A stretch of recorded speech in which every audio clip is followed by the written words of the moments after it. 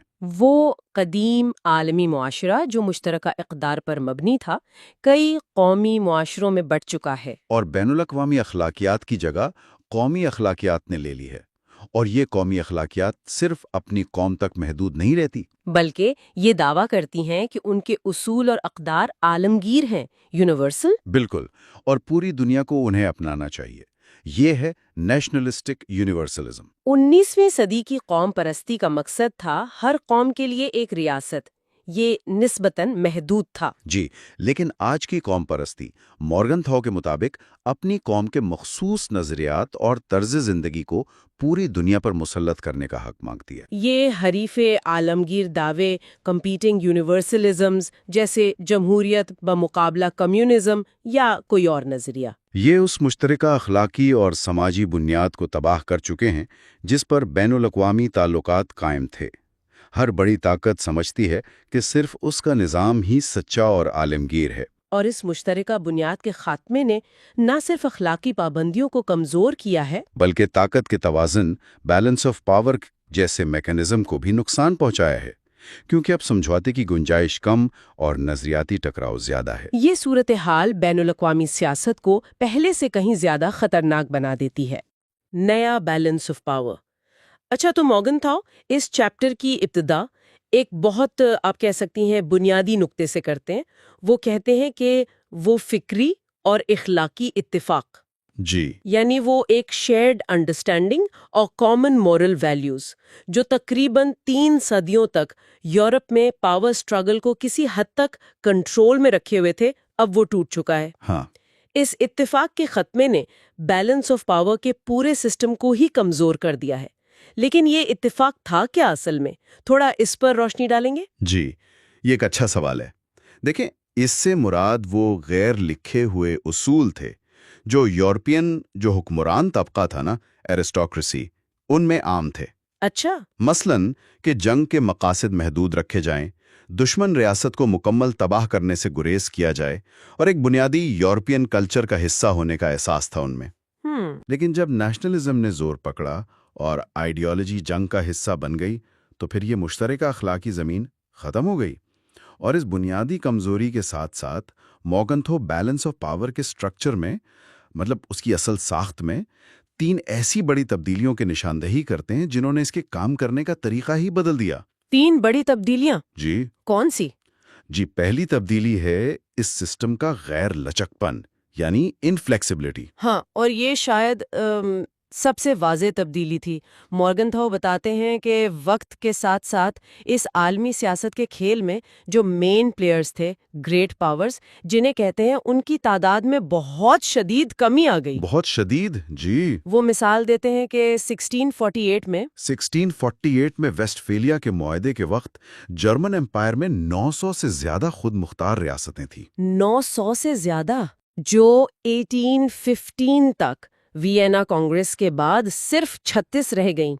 پھر 1914 میں WWI سے پہلے 8 گریٹ پاورز تھیں، لیکن WWI کے بعد حقیقت میں صرف 2 ہی سپر پاورز رہ گئیں، امریکہ اور سوویت یونین۔ جی ہاں، لیکن اس سے فرق کیا پڑا؟ مطلب کیا کم پلیئرز ہونے سے سسٹم زیادہ پریڈکٹیبل یا سٹیبل نہیں ہو گیا؟ دیکھنے میں شاید ایسا لگتا ہے، لیکن مورگنتھاؤ کہتے ہیں کہ اس کا الٹا اثر ہوا۔ پلیئرز کم ہونے سے ممکن کمبینیشنز یعنی اتحاد کی جو مختلف پاسبلٹیز تھیں وہ بہت محدود ہو گئیں۔ اچھا، سسٹم کی فلیکسیبلٹی یعنی لچک جو پہلے کئی پاورز کے درمیان تھی وہ ختم ہو گئی۔ اس کے علاوہ جو انسرٹنٹی تھی، غیر یقینی صورتحال، جو پہلے ہر پاور کو دوسروں کے ایکشنز کے بارے میں تھوڑا کوشش رکھتی تھی، وہ بھی کم ہو گئی۔ جب صرف بہت کیمپس رہ گئے تو ہر قدم زیادہ واضح اور کم غیر یقینی ہو گیا۔ اس نے ریسٹرینٹ یعنی روک تھام کے جو نیچرل میکینزمز تھے ان کو کمزور کر دیا۔ صحیح۔ پہلے سسٹم میں اتنے پلیئرز تھے کہ کسی ایک چھوٹی یا درمیانی پاور کے سائڈ بدلنے سے بھی بیلنس پر فرق پڑ سکتا تھا، لیکن اب چھوٹے ملکوں کے اتحاد بدلنے سے سپر پاورز کے بنیادی بیلنس پر کوئی خاص اثر نہیں پڑتا تھا۔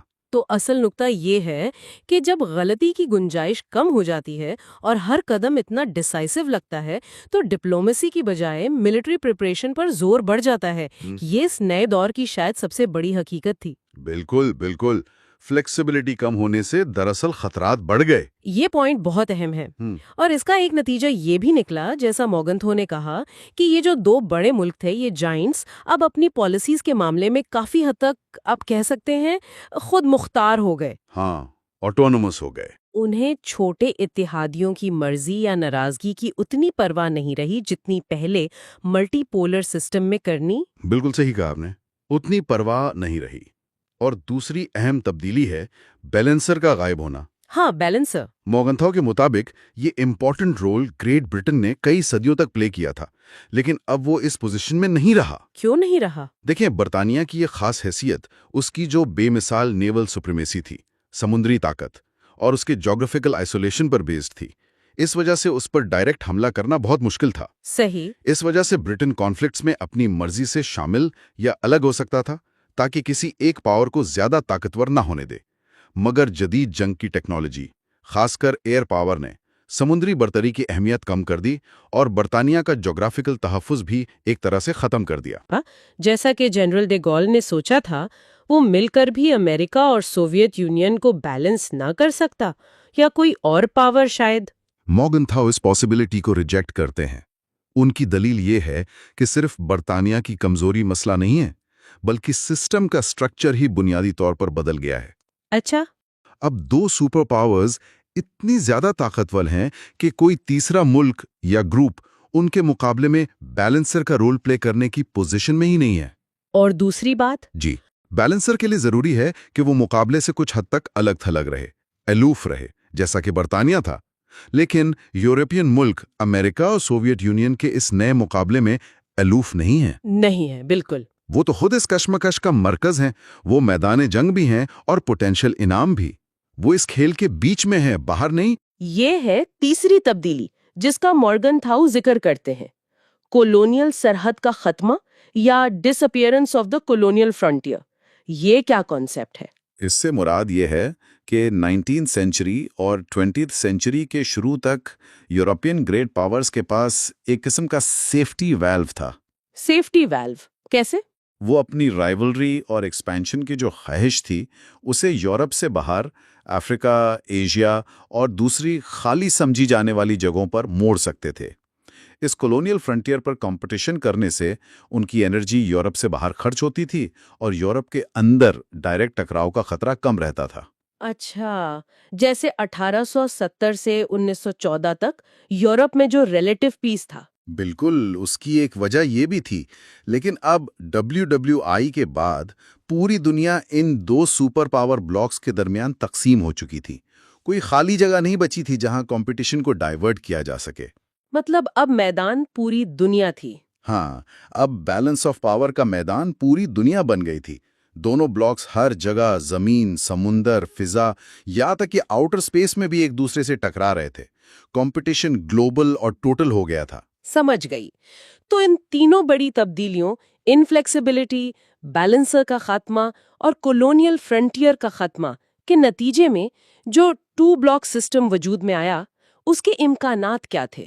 مورگنتھاؤ اس کی تصویر کشی کرتے ہوئے کہتے ہیں کہ یہ سسٹم بہت سخت ہے، بہت ریجڈ ہے۔ جی، انہوں نے تشبیہ دی ہے کہ جیسے 2 پہلوان ایک تنگ گلی میں کھڑے ہوں، آگے بڑھنے کا مطلب لازمی ٹکر ہے اور پیچھے ہٹنے کا مطلب قیمتی زمین یا اسٹریٹجک ایڈوانٹیج چھوڑنا ہے۔ ہاں، وہ کہتے ہیں کہ پہلے والی ڈپلومیٹک چال بازیاں جیسے الائنسز بدلنا، مسائل کو ٹھنڈے بستے میں ڈالنا یا کمپنسیشن دینا اب اس نئے سسٹم میں ممکن نہیں رہیں۔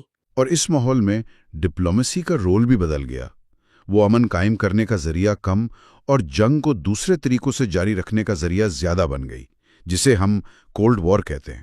کولڈ وار، بالکل۔ ہر طرف سے کوشش یہی تھی کہ اپنی ملٹری پاور کو مسلسل بڑھایا جائے۔ دونوں طرف سے ہمیشہ یہ کوشش رہتی تھی کہ پہلا فیصلہ کن وار یعنی ڈیسائسو بلو کرنے کی پوزیشن میں آ جائیں۔ لیکن یہاں مورگنتھاؤ ایک دلچسپ نقطہ اٹھاتے ہیں۔ وہ کہتے ہیں کہ یہ لازمی نہیں کہ اس سسٹم کا انجام صرف تباہی ہی ہو۔ اچھا۔ ان کے مطابق اس نئے بائے پولر بیلنس میں بے مثال بھلائی اور بے مثال برائی دونوں کے امکانات پوشیدہ ہیں۔ انہوں نے 17 سینچری کے فرینچ فلسفر فینیلون کا حوالہ بھی دیا ہے، جنہوں نے کہا تھا کہ 2 برابر طاقتور ملکوں کا مقابلہ اگر وہ عقل مند اور اعتدال پسند ہوں تو شاید امن کے لیے سب سے بہترین گارنٹی ہو سکتا ہے۔ لیکن یہ اگر بہت بڑا ہے نا، خاص کر جب ہم دیکھتے ہیں کہ جنگ کی اپنی نوعیت کتنی بدل چکی تھی، جیسا کہ مورگنتھاؤ اگلے چیپٹر میں بتاتے ہیں۔ یہ اعتدال پسندی جدید جنگ کے دور میں کتنی ممکن تھی، یہ ہمیں چیپٹر 20 پر لے آتا ہے، ٹوٹل جنگ۔ چیپٹر 20 ٹوٹل جنگ۔ جی ہاں، یہاں مورگنتھاؤ ایک بہت سنجیدہ تصویر پیش کرتے ہیں۔ ان کے مطابق ہمارے دور کی جنگ 4 اہم پہلوؤں سے ٹوٹل یعنی مکمل ہو چکی ہے، جو اسے پہلے کی جنگوں سے بالکل ڈیفرنٹ بنا دیتی ہے۔ 4 پہلو کون سے؟ آبادی کا جذباتی اور فکری طور پر جنگ کے مقاصد سے مکمل آئیڈینٹیفیکیشن، مطلب پوری قوم ایموشنلی انویسٹ ہو جاتی ہے۔ صحیح۔ دوسرا، آبادی کا ایک بہت بڑا حصہ جو ڈائریکٹ جنگ میں شرکت کرتا ہے۔ تیسرا، آبادی کا ایک بہت بڑا حصہ جو جنگ سے شدید طور پر متاثر ہوتا ہے، چاہے وہ لڑے یا نہ لڑے، سویلینز۔ جی۔ اور چوتھا، جنگ کے مقاصد یعنی آبجیکٹیوز خود اب ٹوٹل ہوتے ہیں، یعنی دشمن کی مکمل شکست یا اس پر مکمل غلبہ۔ اور اسے سمجھنے کے لیے مورگنتھاؤ نے پہلے کی لمیٹڈ وارفیئر سے کمپیئر کیا ہے۔ مثلا وہ 14 اور 15 سینچری اٹلی کی جنگوں کا ذکر کرتے ہیں، جو اکثر مرسنریز لڑتے تھے، کرائے کے سپاہی۔ ہاں، کنڈوٹیری۔ ان کا اصل مقصد پیسہ کمانا تھا، نہ کہ دشمن کو ہلاک کرنا یا اس کی ریاست پر قبضہ کرنا۔ وہ اکثر فیصلہ کن لڑائیوں سے کتراتے تھے تاکہ ان کی انویسٹمنٹ یعنی ان کی فوج ضائع نہ ہو۔ بالکل۔ یہاں تک کہ 18 سینچری میں مشہور فرینچ مارشل دے ساکس نے کہا تھا کہ ایک اچھا جنرل بغیر کوئی بڑی جنگ لڑائے بھی کامیاب ہو سکتا ہے۔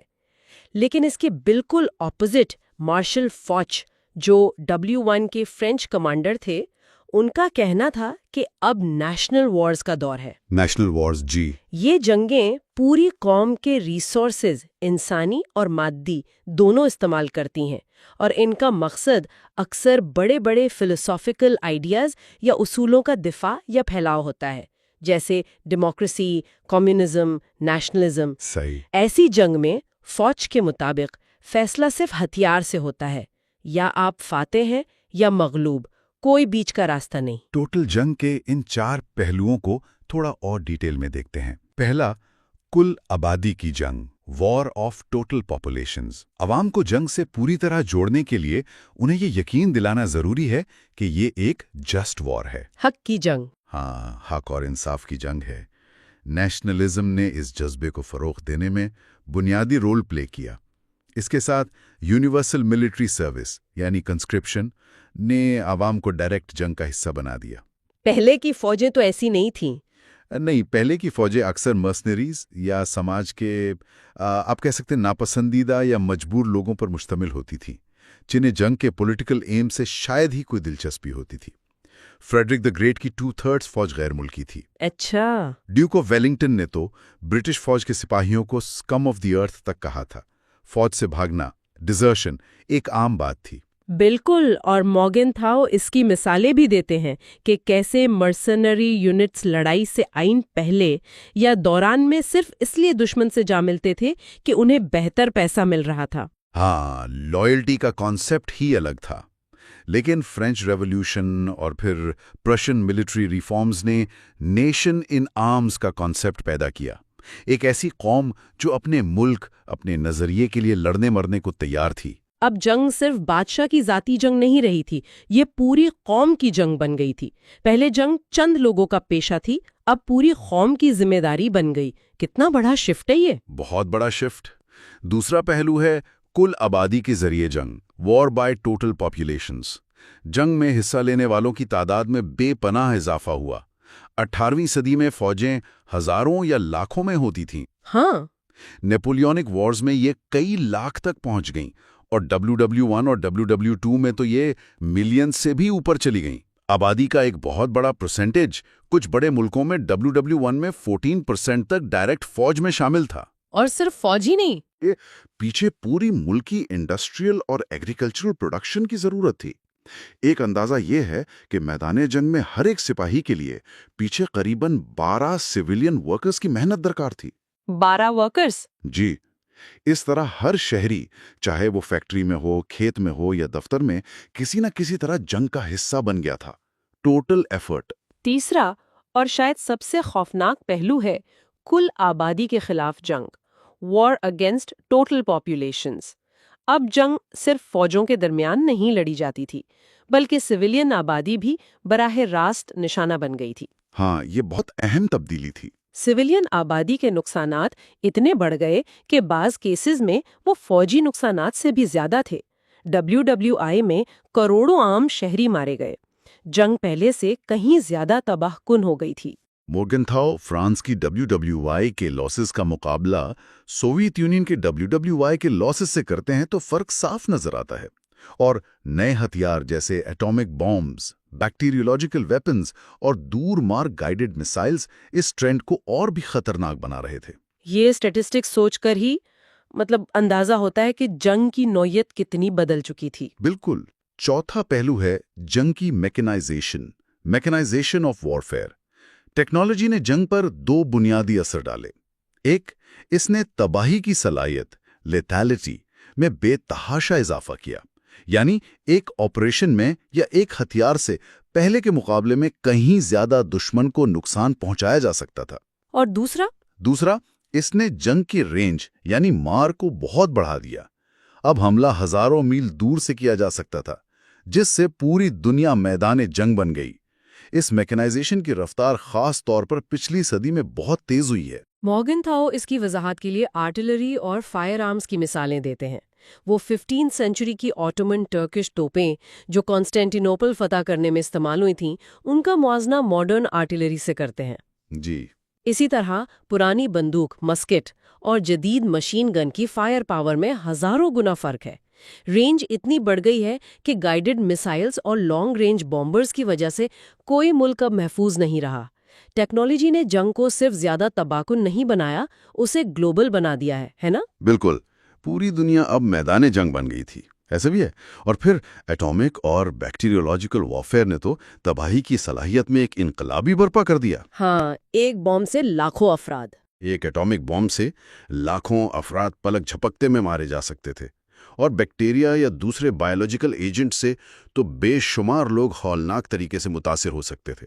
اس کے ساتھ ساتھ ٹرانسپورٹ اور کمیونیکیشنز کی میکنائزیشن، ریل، اسٹیم شپ، ایروپلین، ٹیلی گراف، ریڈیو، ٹی وی نے نہ صرف جنگ کو گلوبل بنایا بلکہ گلوبل فتح اور اس پر مسلسل کنٹرول کو بھی پہلی بار ٹیکنیکلی ممکن بنا دیا۔ دنیا صحیح معنوں میں چھوٹی ہو گئی تھی۔ ہاں، چھوٹی ہو گئی تھی، لیکن یہ چھوٹی ہونا امن کے بجائے گلوبل کانفلکٹ کا امکان بڑھا رہا تھا۔ یہ بات ہمیں 5ویں پہلو پر لے آتی ہے، کل مقاصد کے لیے جنگ، وار فار ٹوٹل سٹیکس۔ مورگنتھاؤ کا کہنا ہے کہ ٹیکنالوجی نے اب پہلی بار تاریخ میں یہ ممکن بنا دیا ہے کہ ایک سٹیبل اور پوری دنیا پر پھیلا ہوا امپائر قائم کیا جا سکے۔ ورلڈ امپائر، جی، ٹیکنالوجی کی وجہ سے ممکن ہو گئی ہیں۔ پہلا، لوگوں کے ذہنوں پر مرکزی کنٹرول حاصل کرنا، خاص کر کمیونیکیشن میڈیا پر مونوپولی کے ذریعے۔ مائنڈ کنٹرول ایک طرح سے۔ دوسرا، کہیں بھی بغاوت کے آثار نظر آتے ہی اسے فوراً کچلنے کے لیے بہتر آرگنائزڈ اور موبائل فورس کا ہونا۔ اور تیسرا، کنٹرول کے ان تمام ذرائع کا پوری ایمپائر میں دائمی، پرماننٹ اور ہر جگہ موجود ہونا، یوبیکوٹی۔ پہلے کی بڑی بڑی ایمپائرز جیسے رومن ایمپائر یا نیپولین کی ایمپائر ان لمیٹیشنز کا شکار تھیں۔ ہاں، کمیونیکیشن بہت سلو تھی، ٹرانسپورٹ مشکل تھا، موسم رکاوٹ بنتا تھا۔ ہاں، اس لیے دور دراز علاقوں پر مستقل کنٹرول رکھنا بہت مشکل تھا اور بغاوتیں ہوتی رہتی تھیں۔ لیکن اب جدید کمیونیکیشن اور ٹرانسپورٹ کی تیزی نے فاصلوں اور موسم کی رکاوٹوں کو قریباً ختم کر دیا ہے۔ تو مورگنتھاؤ کے مطابق اب اگر کوئی طاقت گلوبل قبضہ کر لے تو ٹیکنالوجی کی مدد سے اسے برقرار رکھنا پہلے کے مقابلے میں بہت آسان ہو گیا ہے۔ ان کا یہی کہنا ہے، ایفیکٹو بغاوت کا سوچنا بھی شاید مشکل ہو جائے۔ ٹیکنالوجی نے صرف فتح کرنا آسان نہیں کیا، قبضہ برقرار رکھنا بھی پہلے سے کہیں زیادہ ممکن بنا دیا ہے۔ اور آخر میں چوتھا اور ان سب کو جوڑنے والا نقطہ، مکمل میکنائزیشن، مکمل جنگ، مکمل غلبہ، ٹوٹل میکنائزیشن، ٹوٹل وار، ٹوٹل ڈومینین۔ یہاں مورگنتھاؤ ان سب چیزوں کو ایک بڑی تصویر میں جوڑتے ہیں۔ وہ کہتے ہیں کہ ٹوٹل جنگ اور ٹوٹل ڈومینین کا امکان صرف اس لیے پیدا ہوا کہ ویسٹرن سویلائزیشن میں ایک اوور آل میکنائزیشن آئی ہے۔ جی، مشین نے انسانی کام کی جگہ لے لی، جس سے انسان کی پروڈکٹیو کیپیسٹی میں حیرت انگیز اضافہ ہوا۔ اور اس اضافی پیداوار، اس سرپلس پروڈکشن نے دو کام کیے۔ ایک، اس نے بڑی فوجیں کھڑی کرنا اور انہیں لیٹسٹ ہتھیار دینا ممکن بنایا۔ ٹھیک۔ دوسرا، اس نے بہت سی انسانی انرجی، فزیکل اور مینٹل، دونوں کو دوسرے کاموں سے فراغ کر دیا۔ یہ فراغ شدہ انرجی اب پالیٹکس اور جنگ میں لگائی جا سکتی تھی۔ اور مشین ایج نے انسان میں یہ کانفیڈنس بھی پیدا کیا کہ وہ نیچر پر قابو پا سکتا ہے اور اپنے مسائل بشمول سیاسی مسائل خود حل کر سکتا ہے۔ اس سوچ نے نیشنلزم جیسے سیکولر مذاہب کو فروغ دیا، جو اکثر فتح اور غلبے کی خواہش پیدا کرتے ہیں۔ صحیح، ٹیکنالوجی نے دنیا فتح کرنے کی صلاحیت کیپیسٹی دی۔ International government. اچھا، تو مورگنتھاؤ کہتے ہیں کہ امن صرف قانونوں سے نہیں آتا، بلکہ ایک انٹیگریٹڈ سوسائٹی سے آتا ہے، جہاں مشترکہ اقدار ہوں اور ایک مرکزی اتھارٹی ہو۔ لیکن سوال یہ ہے کہ سوورن سٹیٹس کی دنیا میں یہ اتھارٹی کیسے بنے؟ بالکل، اور اسی سوال کے جواب کے لیے مورگنتھاؤ تاریخ میں انٹرنیشنل گورنمنٹ کی کوششوں کو دیکھتے ہیں۔ وہ holy alliance, concert of Europe, league of nations اور یونائٹڈ نیشنز کا تجزیہ کرتے ہیں۔ ہاں، ہولی الائنس جو نپولین کی جنگوں کے بعد بنی، مورگنتھاؤ بتاتے ہیں کہ یہ بظاہر تو بڑی اخلاقی باتوں پر مبنی تھی۔ کیسلر رے نے تو مذاق اڑایا تھا اس کا۔ جی، اسے سبلائم مسٹیسزم اینڈ نانسنس کہا تھا، لیکن اصل میں یہ بڑی طاقتوں کی حکومت تھی۔ اور اس کا مقصد سٹیٹس کو برقرار رکھنا تھا؟ جی ہاں، 1815 کا سٹیٹس کو۔ مگر مسئلہ یہ تھا کہ سٹیٹس کو کا مطلب کیا ہے؟ اس پر برطانیہ اور روس ان میں اختلاف تھا۔ برطانیہ صرف فرانس پر نظر رکھنا چاہتا تھا، روس اور باقی چاہتے تھے کہ ہر جگہ پرانی بادشاہتیں قائم رہیں، چاہے مداخلت کرنی پڑے۔ تو قومی مفادات یعنی نیشنل انٹرسٹ اصولوں پر حاوی تھے۔ ہمیشہ۔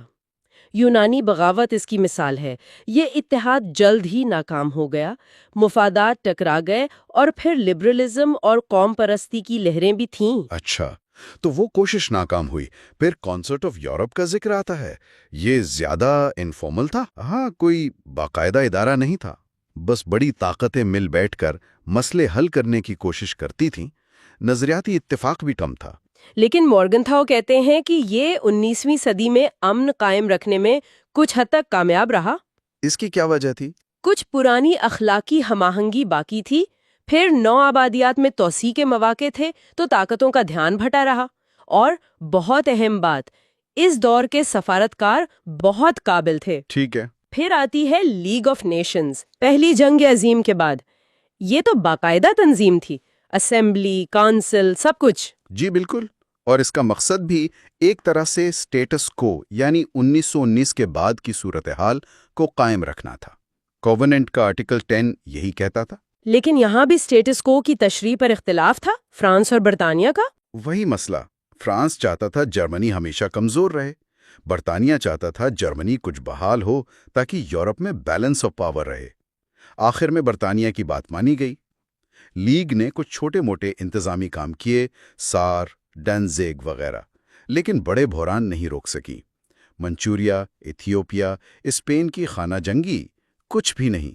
تو لیگ کیوں ناکام ہوئی؟ وجوہات کیا تھیں؟ مورگنتھاؤ 3 بڑی وجوہات بتاتے ہیں۔ ایک تو آئینی کمزوری، مطلب جنگ پوری طرح غیر قانونی نہیں تھی۔ دوسری ساختی کمزوری، امریکہ کبھی شامل نہیں ہوا، روس آیا پھر نکل گیا، فوکس زیادہ تر یورپ پر تھا۔ اور سب سے اہم، سیاسی کمزوری، بڑی طاقتوں کے قومی مفادات اتنے مختلف تھے کہ وہ مل کر کام کر ہی نہیں سکتے تھے، اصول صرف نام کے تھے۔ اور آخر میں یونائٹڈ نیشنز، اس کی ساخت لیگ جیسی ہے لیکن اختیارات بہت مختلف ہیں۔ جی، سیکیورٹی کونسل اور خاص طور پر P5 یعنی 5 مستقل اراکین جن کے پاس ویٹو پاور ہے، ان کا کنٹرول بہت زیادہ ہے۔ جنرل اسمبلی تو بس سفارشات ہی دے سکتی ہے، اصل طاقت P5 کے پاس ہے۔ مورگنتھاؤ کہتے ہیں کہ سرد جنگ میں تو یہ اصل میں امریکہ اور سوویت یونین، 2 سپر پاورز کے تعلقات کا ایک پلیٹ فارم بن گئی تھی۔ یہ ان کے بیچ جنگ روکنے کے لیے نہیں بنی تھی۔ اور کیا UN کے پاس کوئی متفقہ سٹیٹس کو تھا؟ یہی تو بڑا مسئلہ تھا۔ مورگنتھاؤ کے مطابق دوسری جنگ عظیم کے بعد کوئی متفقہ سیاسی صورتحال تھی ہی نہیں۔ یالتا کی تقسیم کو عارضی سمجھا جا رہا تھا۔ جرمنی، آسٹریا، ترکی، ایران، چین، ہر جگہ غیر یقینی صورتحال تھی، اور امریکہ اور سوویت یونین میں شدید اختلاف تھا۔ UN کا نظام ان 2 سپر پاورز کے اتفاق پر چلنا تھا، جو کبھی ہوا ہی نہیں۔ تو خلاصہ یہ کہ بین الاقوامی حکومت کی یہ کوششیں اس لیے کامیاب نہیں ہوئیں کیونکہ ان کے پیچھے کوئی حقیقی عالمی معاشرہ یا متفقہ سیاسی بنیاد نہیں تھی۔ چیپٹر 26 دی ورلڈ اسٹیٹ۔ اچھا، تو اگر انٹرنیشنل گورنمنٹ کام نہیں کرتی تو کیا حل ایک عالمی ریاست یعنی ورلڈ اسٹیٹ ہے؟ مورگنتھاؤ اس خیال کو دیکھتے ہیں کہ جیسے قومی ریاستیں اندرونی امن لاتی ہیں، شاید عالمی ریاست عالمی امن لائے، لیکن پہلے یہ سمجھنا ہوگا کہ قومی ریاستوں میں امن ہوتا کیسے ہے۔ مورگنتھاؤ 3 شرائط بتاتے ہیں۔ پہلی، سپر سیکشنل لائلٹیز، یعنی لوگوں کی وفاداریاں بٹی ہوتی ہیں۔ کوئی شخص مزدور بھی ہے، کسی علاقے کا رہائشی بھی، کسی مذہب کا پیروکار بھی، اور سب سے بڑھ کر اپنے ملک کا شہری۔ یہ وفاداریاں آپس میں ٹکرا کر کسی ایک بنیاد پر مکمل تقسیم نہیں ہونے دیتی، اور سب سے اہم قومی وفاداری ہے جو باقی سب پر حاوی رہتی ہے۔ ٹھیک ہے، دوسری شرط؟ دوسری ہے ایکسپیکٹیشن آف جسٹس، یعنی معاشرے میں ایسے نظام ہوتے ہیں جیسے الیکشن، پارلیمنٹ، عدالتیں، جن سے لوگوں کو امید ہوتی ہے کہ ان کی بات سنی جائے گی، انہیں انصاف ملے گا، پرامن تبدیلی کا راستہ کھلا رہتا ہے۔ اور تیسری؟ تیسری ہے اوور ویلمنگ پاور، یعنی ریاست کے پاس طاقت کا استعمال کرنے کی اجارہ داری ہوتی ہے۔ پولیس، فوج وغیرہ یہ امن توڑنے والوں کو روکتی ہے، ساتھ میں معاشرتی دباؤ بھی ہوتا ہے۔ تو ریاست ضروری ہے امن کے لیے، لیکن کیا کافی بھی ہے؟ خانہ جنگیاں تو ہوتی ہیں۔ بالکل، مورگنتھاؤ یہی کہتے ہیں، ریاست ضروری ہے مگر کافی نہیں۔ ریاست معاشرے کا عکس ہوتی ہے، اگر معاشرہ ٹوٹا ہو تو ریاست بھی امن نہیں لا سکتی، لیکن ریاست کے بغیر بھی امن ممکن نہیں۔ اب سوال یہ ہے کہ کیا یہ ماڈل دنیا پر لاگو ہو سکتا ہے؟ کیا ورلڈ اسٹیٹ ممکن ہے؟ اور مورگنتھاؤ کا جواب کیا ہے اس پر؟ وہ جان سٹورٹ مل کا ٹیسٹ استعمال کرتے ہیں۔ کیا دنیا کے لوگ عالمی ریاست کو قبول کریں گے؟ جواب ہے نہیں، کیونکہ قومی وفاداری یعنی نیشنلزم بہت مضبوط ہے۔ کیا وہ اسے چلانے کے لیے قربانیاں دیں گے؟ نہیں، اس کے لیے جو اخلاقی اور سیاسی انقلاب چاہیے وہ نظر نہیں آتا۔ کیا وہ عملی مسائل جیسے نمائندگی، امیگریشن، تجارت پر قومی مفادات چھوڑ دیں گے؟ پھر جواب نہیں ہے۔ تو مورگنتھاؤ کا نتیجہ صاف ہے، عالمی ریاست سے پہلے عالمی برادری یعنی ورلڈ کمیونٹی کا ہونا ضروری ہے۔ ریاست معاشرے سے بنتی ہے، الٹا نہیں۔ چیپٹر 27 دی ورلڈ کمیونٹی۔ اچھا، تو اب سوال یہ ہے کہ یہ عالمی برادری کیسے بنے گی؟ مورگنتھاؤ اس چیپٹر میں 2 طریقوں کا جائزہ لیتے ہیں۔ پہلا ہے ثقافتی طریقہ، جس کی مثال یونیسکو ہے۔ اس کا فلسفہ ہے کہ جنگیں جہالت اور غلط فہمی سے ہوتی ہیں۔ تعلیم، سائنس، ثقافت سے لوگوں کو قریب لاؤ تو آمن آ جائے گا۔ سننے میں تو اچھا لگتا ہے، لیکن کیا یہ عملی ہے؟ مورگنتھاؤ اس سے زیادہ متفق نہیں۔ وہ کہتے ہیں تاریخ دیکھ لیں، پڑھی لکھی قومیں بھی جنگیں لڑتی ہیں، اور زیادہ جاننے سے ہمیشہ محبت نہیں بڑھتی، کبھی نفرت بھی بڑھ سکتی ہے۔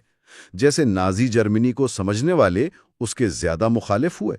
اور اہم بات یہ کہ تنازعات اکثر حقیقی مفادات کے ٹکراؤ سے ہوتے ہیں، صرف غلط فہمی سے نہیں۔ یعنی ہٹلر کا مسئلہ صرف مس انڈرسٹینڈنگ نہیں تھا؟ بالکل نہیں۔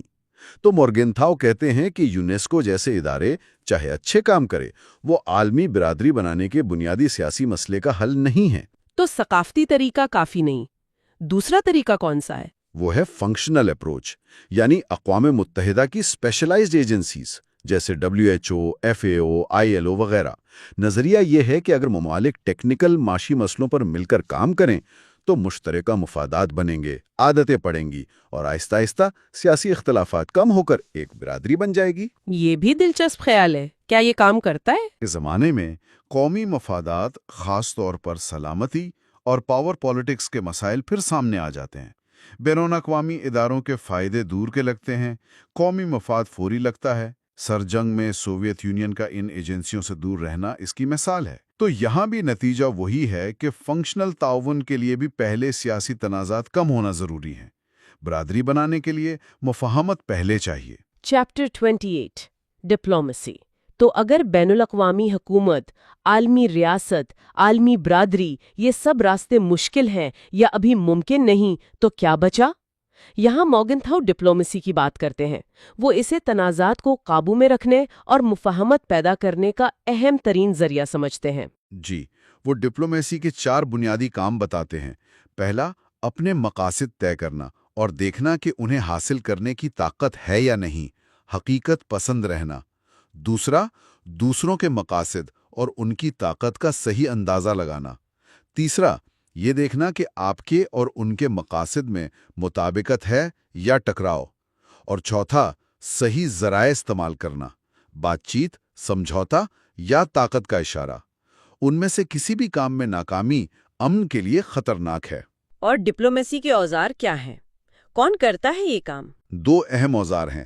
ایک تو دارالحکومتوں میں فورن آفیسز جو دماغ ہیں، دوسرے باہر بھیجے گئے سفارتکار ڈپلومیٹس جو آنکھیں، کان، زبان ہیں۔ سفارتکار کے 3 کام: علامتی نمائندگی، قانونی نمائندگی اور سب سے اہم سیاسی نمائندگی، یعنی معلومات لانا، تجزیہ کرنا، مذاکرات کرنا، پالیسی آگے بڑھانا۔ صحیح معلومات بہت اہم ہیں۔ Chapter 29 the future of diplomacy. آخری چیپٹر میں مورگنتھاؤ پوچھتے ہیں کہ 20ویں صدی میں ڈپلومیسی زوال کا شکار کیوں ہوئی اور کیا اسے امن کے لیے بحال کیا جا سکتا ہے؟ وہ زوال کے 5 عوامل بتاتے ہیں۔ پہلا، تیز رفتار مواصلات یعنی کمیونیکیشنز۔ اب سربراہ براہ راست بات کر لیتے ہیں، سفیر کی اہمیت کم ہو گئی۔ دوسرا، ڈپلومیسی کی قدر میں کمی، خاص طور پر خفیہ ڈپلومیسی اور پاور پالیٹکس کو برا سمجھا جانے لگا۔ ولسن کا نعرہ تھا open governance openly arrived at, یعنی سب کچھ کھلے عام ہو۔ ہاں، جو کہ مورگنتھاؤ کے خیال میں حقیقی مذاکرات کو مشکل بناتا ہے۔ تیسرا، پارلیمانی طرز کی ڈپلومیسی یعنی UN وغیرہ میں عوامی بحث اور ووٹنگ، یہ پروپیگنڈا اور محاذ آرائی بڑھاتی ہے۔ چوتھا، سپر پاورز کا کردار، امریکہ میں روایت کی کمی، سوویت یونین میں نظریاتی سختی۔ اور پانچواں، جدید عالمی سیاست کی نوعیت، سر جنگ کے دوران سخت بلاک بندی، نظریاتی جنگ، ایٹمی جنگ کا خوف۔ اس ماحول میں سمجھوتا کرنا غداری لگتا تھا، فوجی سوچ غالب آ گئی۔ یہ تو ہوئی زوال کی وجوہات، تو بحالی کیسے ہو؟ مورگنتھاؤ کیا کہتے ہیں؟ وہ کہتے ہیں پہلے تو نئی ڈپلومیسی کی خامیاں سمجھنی ہوں گی، خاص طور پر 3۔ 1، پبلسٹی، عوامی مذاکرات سمجھوتا ناممکن بناتے ہیں، لیڈر پیچھے نہیں ہٹ سکتا۔ 2، میجورٹی ڈیسیجن، بین الاقوامی اداروں میں ووٹنگ بے معنی ہے، نہ حقیقی معاشرہ ہے نہ ووٹ طاقت دکھاتے ہیں، صرف محاذ آرائی ہوتی ہے۔ 3، فریگمنٹیشن، مسائل کو ٹکڑوں میں دیکھنا، UN میں الگ الگ ایشوز پر بات ہوتی ہے، بنیادی مسئلے جیسے امریکہ روس تعلقات پر نہیں۔ تو پھر صحیح ڈپلومیسی کیا ہے؟ اس کا کیا وعدہ ہے امن کے لیے؟ مورگنتھاؤ کہتے ہیں کہ بحال شدہ ڈپلومیسی کو کچھ اصولوں پر چلنا ہوگا۔ پہلا، نظریاتی جنگ سے بچیں۔ ڈپلومیسی کا مقصد قومی مفاد کا تحفظ ہے، نظریات پھیلانا نہیں۔ دوسرا، مقاصد قومی مفاد، خاص طور پر سلامتی کی بنیاد پر ہوں اور ان کے پیچھے طاقت ہو، حقیقت پسند بنیں۔ تیسرا، دوسروں کے قومی مفادات کو سمجھیں،